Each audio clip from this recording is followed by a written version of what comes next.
Vamos con quien estamos vía Zoom antes de la pausa. Él es Jaime Dunn, candidato a la presidencia por Nueva Generación Patriótica. Jaime, buenas noches. La pregunta rapidita, y estaba en el trabajo de producción del equipo de Contrarreloj. ¿Dunn sigue siendo el candidato de Nueva Generación Patriótica, el candidato a la presidencia? Sí es, querida Lorena, sigo siendo, todo va firmemente de acuerdo a lo planificado. Estamos agarrando mucho más fuerza ahora en estos días, por supuesto.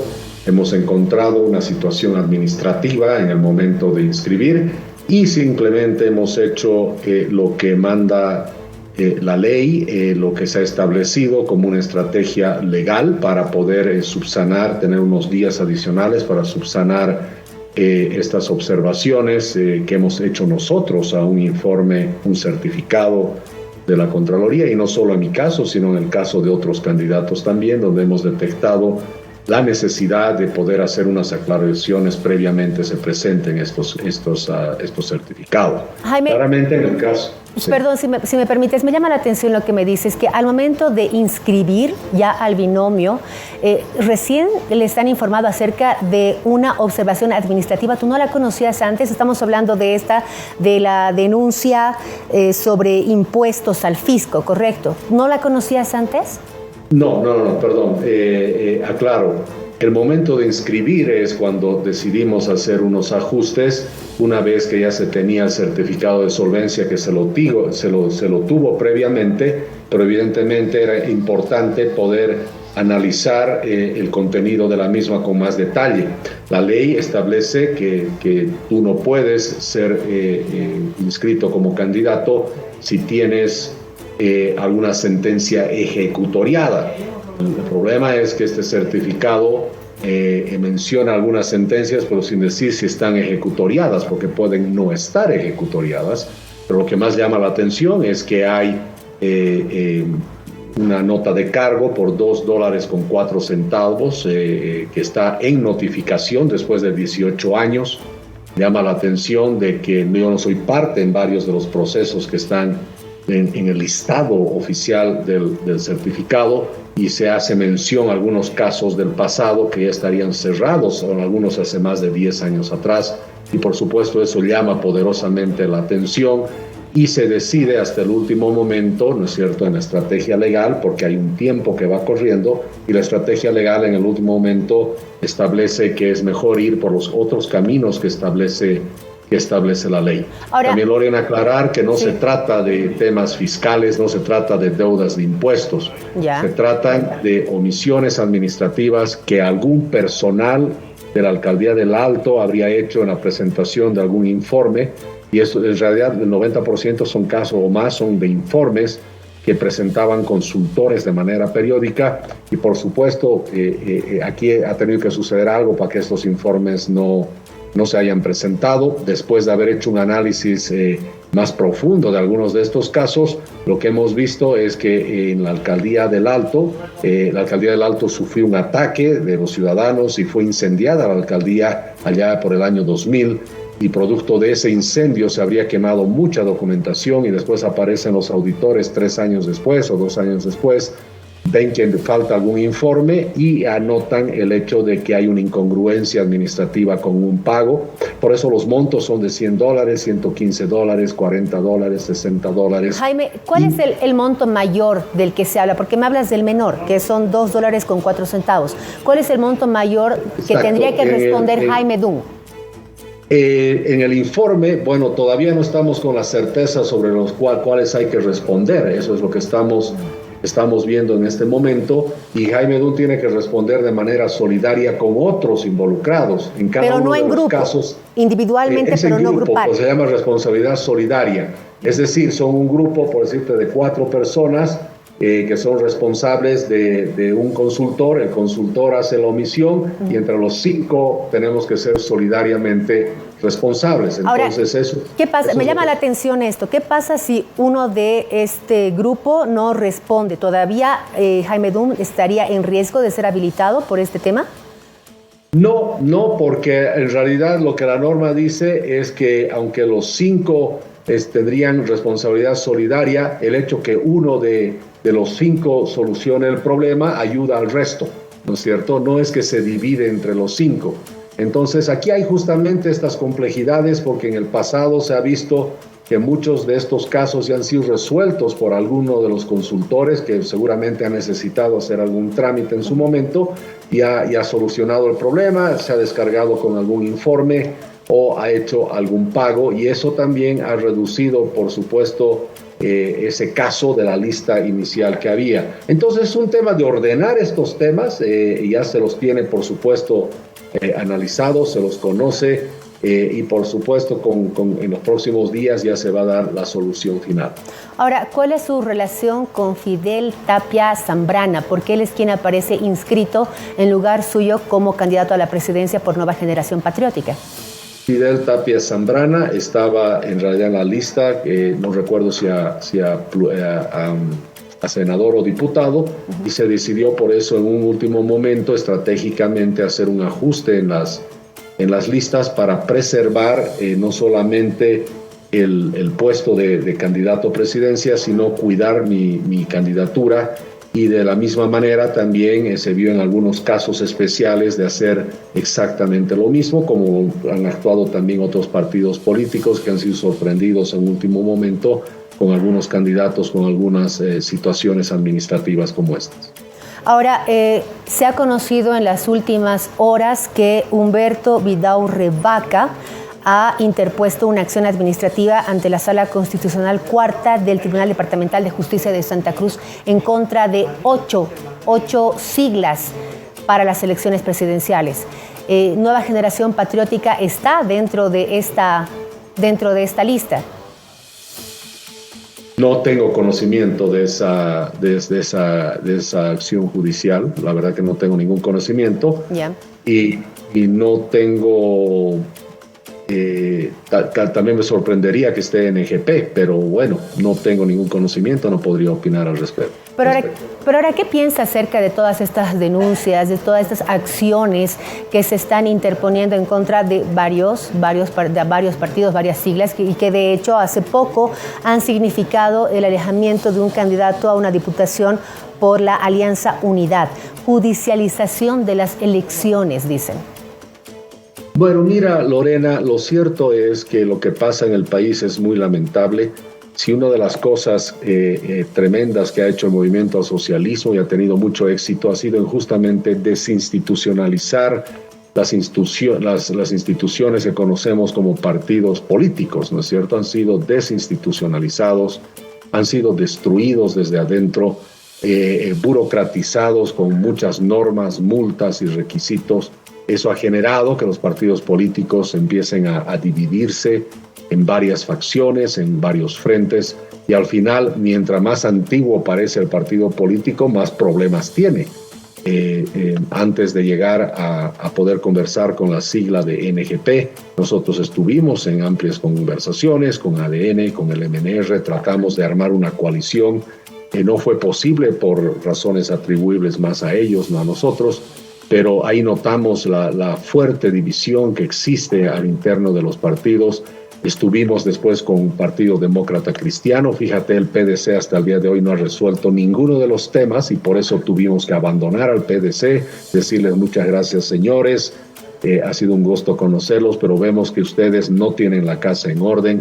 Es más, el PDC llegó a tener 2 candidatos. En mi caso, Rodrigo Paz y Jaime Dum. Nosotros decidimos dar un paso al costado ante todo ese desorden. Ahora entiendo que tenemos a Rodrigo Paz y aparentemente Chi también. Claramente son problemas muy serios y eso los hace vulnerables, por supuesto, a todo este tipo de acciones judiciales que pueden hacer los ciudadanos, haciendo observaciones en sus procedimientos administrativos internos y todas las pugnas y todas las peleas que se dan y la guerra sucia que está por encima de todo hace que los partidos sean sujetos a este tipo de ataques.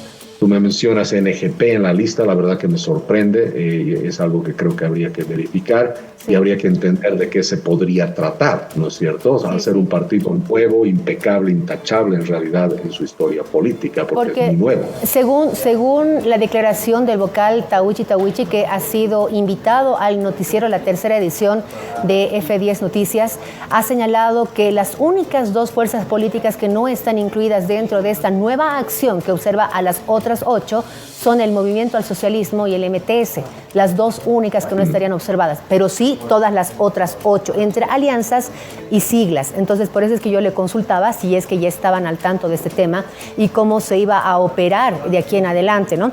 Pero entiendo que recién van a tomar conocimiento. Bueno, por la misma característica de cómo se ha excluido a dos siglas y se ataca a las demás, claramente es parte de la guerra sucia que ya se tiene, y yo diría, por lo que acabas de comentar, hay una fuerte presencia en esto de las fuerzas que están hoy en día en el poder, ¿no es cierto? Ahora vamos a las propuestas, porque eso es lo que quiere escuchar la gente, de eso quiere saber la gente, porque van a ir a votar el 17 de agosto y este voto tiene que valer, tiene que ser respetado. Entonces, las filas por la gasolina cada vez están peor.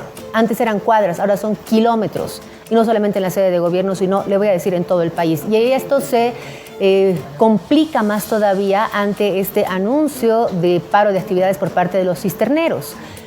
¿Cómo Jaime Dunn va a solucionar este problema? ¿Cómo lo va a hacer? Mira, Lorena, lo que hay que tener claro para empezar es que la falta de combustibles y la falta de dólares no son el problema, son los resultados del problema. El problema viene por un exceso de gasto fiscal, el gobierno gasta mucho dinero, se ha gastado los dólares, ha puesto presión a las reservas internacionales del Banco Central, el Banco Central tiene que monetizar esas reservas por bolivianos, eso ha hecho que el Banco Central se quede sin los elementos necesarios para poder mantener el tipo de cambio fijo. Por supuesto, dentro de las medidas de estabilización macroeconómica y control de inflación que se tienen que implementar, se va a tener también directamente un resultado en atacar al tema del combustible. De entrada, una de las cosas que se tiene que hacer en el tema de combustibles es liberar absolutamente la importación de combustibles. Tiene que ser una participación activa del sector privado, porque hay gastos que son muy onerosos y muy cuestionables en la importación de combustibles. La forma en que se hacen los contratos, se adjudican, la forma en que se transporta el combustible y se vende, lleva a cuestionamientos donde hay millones de dólares que quedan en el aire, ¿no? Por ejemplo, nosotros conjuntamente, mi persona con un profesional de área de hidrocarburos, hemos publicado recién un pequeño libro con la Fundación Milenio, donde hemos descubierto que hay cerca de 400 millones de dólares al año que se están perdiendo en combustibles, 1.400 millones de dólares en un periodo que hemos determinado. Y por supuesto, eso nos lleva a la conclusión que mucho de la falta de combustibles es evidentemente por la falta de dólares, pero también es por falta de eficiencia, corrupción y desvío de combustibles. Eso se tiene que resolver poniendo orden primero en ese sentido, y hay que cambiar la forma en cual se atiende la falta de combustibles en el país. No se trata de comprar una empresa como Bot Trading, pagar cualquier precio y traer el combustible a cuentagotas como se hace. Hay toda una estrategia para eso, involucra también la misma importación de crudo a un precio más barato para poder refinar en Bolivia, entre una de las soluciones planteadas, y la negociación de contratos privados con los cuales ya hemos hecho un análisis y hemos visto que se puede conseguir el combustible a un precio de casi el 40-50% menos que el gobierno está pagando en este momento. ¿Eso quiere decir cuánto? ¿Cuánto está pagando el gobierno? ¿Cuánto menos sería? Bueno, tú hoy en día ves claramente que el gobierno está haciendo pagos que están haciendo hasta por 20 bolivianos en este momento. Cuando vemos al tipo de cambio paralelo, el combustible está entre $1.10 puesto en Bolivia, cuando el precio en realidad también en los mercados internacionales está muy por debajo de eso, pudiéndose conseguir hasta en 70 centavos, 80 centavos máximo, y eso significaría un ahorro importantísimo para el país. Es más, si se hace el proceso de conseguir el crudo y procesarlo en Bolivia, el costo sería aún más bajo también. Cuando me dice se va a liberar la importación, ¿eso quiere decir que la gasolina, el diésel, se va a cotizar según el mercado internacional? Se va a cotizar según el precio que consigan los privados que importen, obviamente basado también en el precio internacional. Y ahora, ¿qué va a pasar con el dólar? ¿Qué va a pasar con el boliviano? El boliviano ha sido cotizado, usted lo sabe, ustedes en casa también lo saben, en 20 bolivianos. Ha llegado a 20 y más todavía, un poco más. Está en 17 algo, cerca del 18 bolivianos. ¿Qué va a pasar con el boliviano? ¿Qué va a pasar con el dólar? Porque ahora de pronto estábamos hablando el otro día con un analista económico y nos decía, con Gonzalo Chávez justamente, nos decía, hay una dolarización informal. Porque cuando uno va al mercado, cuando uno va a comprar algo, le dice, sí, es que el dólar ha subido, entonces también está subiendo este producto, ¿no? Hay una dolarización informal. ¿Se va a dolarizar? ¿Se va a bolivianizar? ¿Se va a mantener el boliviano como moneda fuerte? ¿Y cómo, si es que eso fuera así? Bueno, otra vez hay que resolver el problema de fondo, y el problema de fondo primero es que tienes que iniciar un control importante por la misma inflación y lo que causa la inflación, restringiendo drásticamente la emisión monetaria y fortaleciendo las reservas internacionales. El Banco Central, para empezar, Lorena, tiene que ser intervenido en realidad. ¿Por qué? Porque está fuera de norma el Banco Central. Sus autoridades tienen que ser reemplazadas para restaurar la independencia técnica y se tiene que eliminar toda forma de financiamiento al sector público, que ha sido una de las principales fuentes de inflación y devaluación y desconfianza. Entonces por eso te digo, hay que eliminar de raíz los cupos y las restricciones y las prohibiciones a las exportaciones, porque Bolivia empiece a generar divisas de nuevo con libertad y por supuesto con competitividad. Y hay que hacer una reducción importante del gasto público, de cerca del 8% del Producto Interno Bruto hemos calculado, y eso tiene que empezar por recortes muy importantes en lo que significa el gasto corriente. Tienes una cantidad importante de gasto innecesario y totalmente ineficiente, y entonces hay que atacar el gasto público, y al hacer eso, además que tiene que ver con...